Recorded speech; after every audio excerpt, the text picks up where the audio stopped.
All right, so we were dealing with the Gaussian rationals, so a plus bi, where a, b are in Q. We give an example of a function which was an automorphism, namely the identity, and that's not special here. That's always an automorphism. We saw that already. All right, let's do an interesting example of an automorphism. So let me just observe something. So we have some constraints that are present that are not necessarily obvious. They're subtle constraints. So if phi from Q adjoin I to Q adjoin I is an automorphism, what must happen? Well, phi of 1 has to be 1. We proved that. That was the proposition we proved a couple videos back. But then phi of 1 plus 1 is phi of 1 plus phi of 1 is 1 plus 1 is 2. So phi of 2 is also 2. Well, I think we can then guess what phi of 3 is, and therefore what phi of n is. But phi also is compatible with additive inverses. So phi of negative n is also negative n, because phi of n was n. Let me say that a little bit differently. The negative comes out, and we just saw that phi of n is n for all n in it.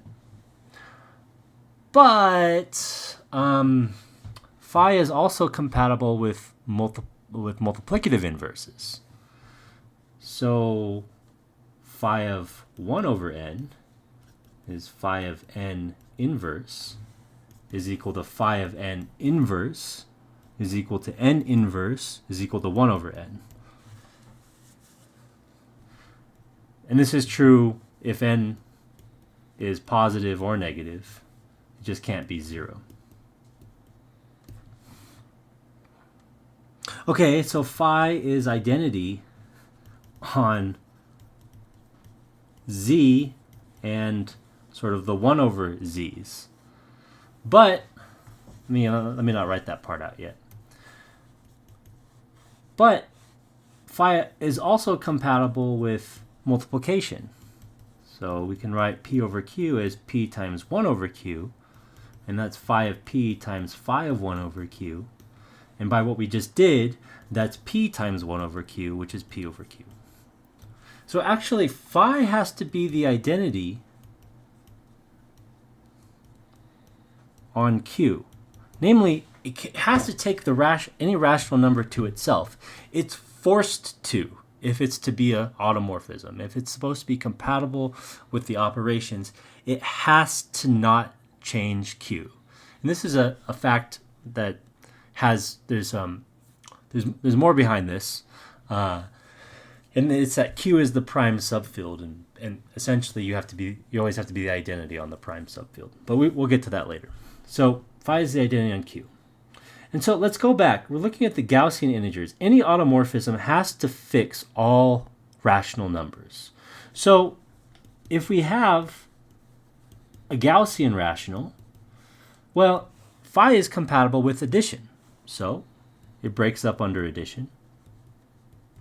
But phi is also compatible under multiplication. So it breaks up, the second term breaks up under multiplication.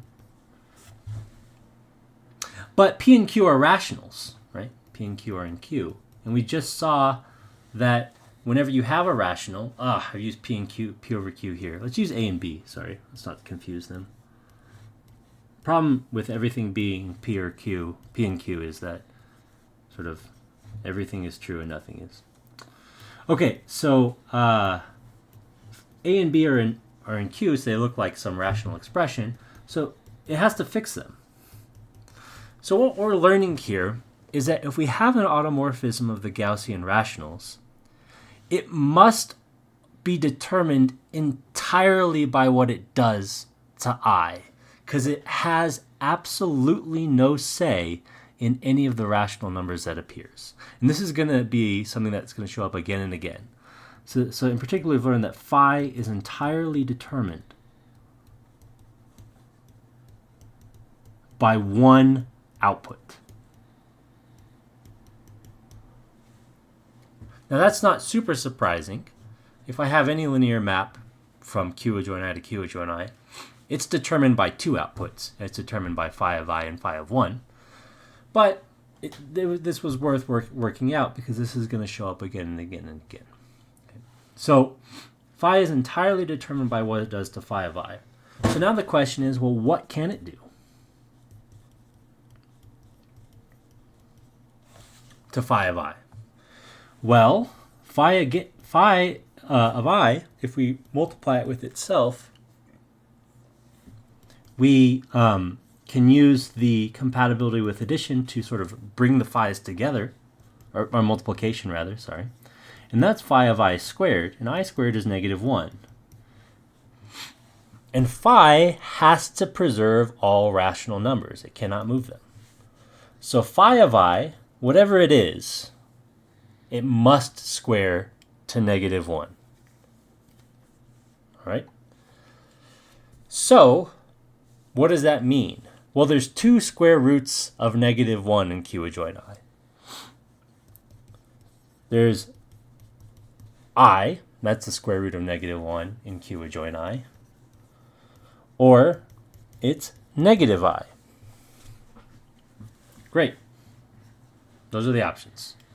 Now, we haven't actually shown that these options give rise to automorphisms. And we have to now prove that it's an automorphism. So let's say sigma 0 corresponds to phi of I is I. So that all I'm saying is sigma 0 of A plus BI is don't change I. And sigma 1 corresponds to phi of I is -I. That is, sigma 1 of A plus BI negates I. Sigma 0 we've already seen. Sigma 0 is the identity. We need now to check sigma 1 is an automorphism.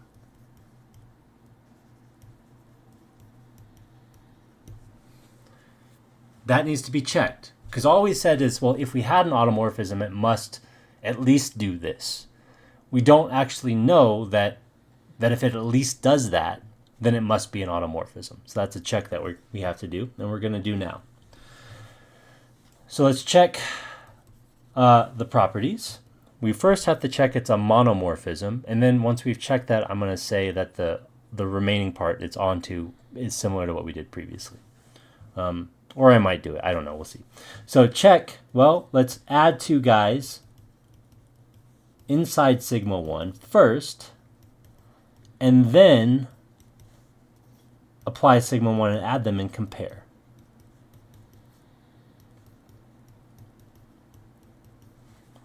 All right, we have to add inside first. So in contrast to the identity changed nothing, so it was easy to evaluate it.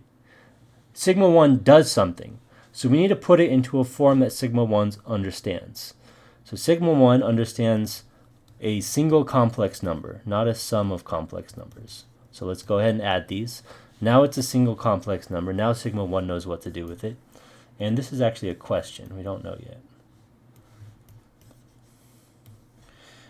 This right-hand side, there's single complex numbers inside the sigma, so they know what to do. We can apply sigma 1 to each of them.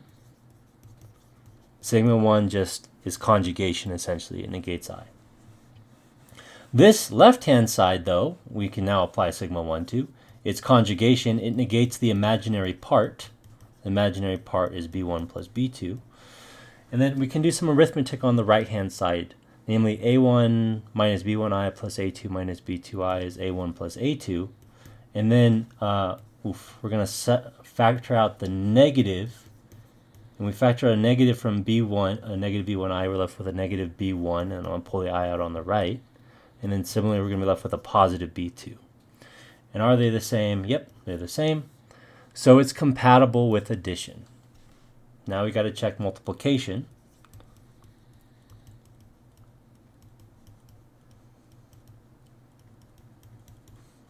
So again, we just write out the thing we have to check. We multiply, then plug in, and then multiply, and then compare.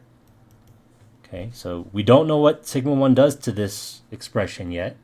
If we knew a little bit more complex numbers, we would know what to do. But right now, we don't know what to do. So we need to multiply it out so that it's in a form that sigma 1 understands. The product of these guys is going to be the product of the real parts minus the product of the imaginary parts plus the cross terms. And then this input is something sigma 1 understands. Oh shoot, this is supposed to both be 1s, not 2s. So that's going to be a1 minus b1i, and similarly this other one's going to be a2 minus b2i.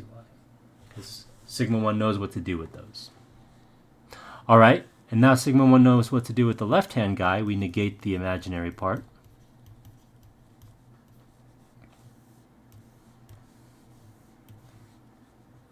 And then a1 b2 plus a2 b1i. And then now we have to multiply and check. So it's the product of the real parts minus the product of the imaginary parts. Negative b1 times negative b2 is positive b1, b2, but then we have to negate it. And then we're going to do plus the cross terms. So that's a1 times negative b2 plus a2 times negative b1i. And that's, of course, a1, a2 minus b1, b2. And then we can pull out a negative from both of those terms there.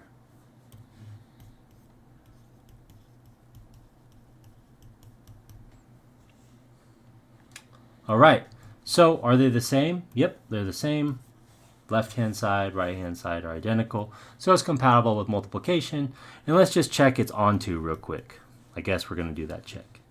So given a plus bi in q adjoint I, we have, well, what is sigma 1 going to send to a plus bi? I think if you plug in a minus bi, you get out a plus bi. So sigma 1 is onto. So since it's onto, it's a homomorphism, sorry, it's a monomorphism, it's an isomorphism. The domain and codomain are the same, therefore it is an automorphism.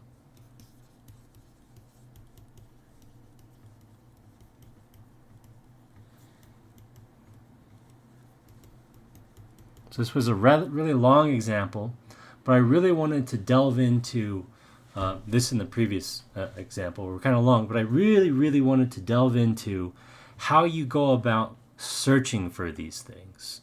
And I would go back and watch this and maybe read in the book when they talk about this. But being an automorphism is a very strong property in the field theoretic sense. So, you know, we went through and we showed somewhat rigorously, I didn't provide the induction argument, but somewhat rigorously, that phi has to be the identity on Q. It's a very helpful thing to know how to do. And then we used homomorphism properties to say, hey, phi is really determined by what it does to I.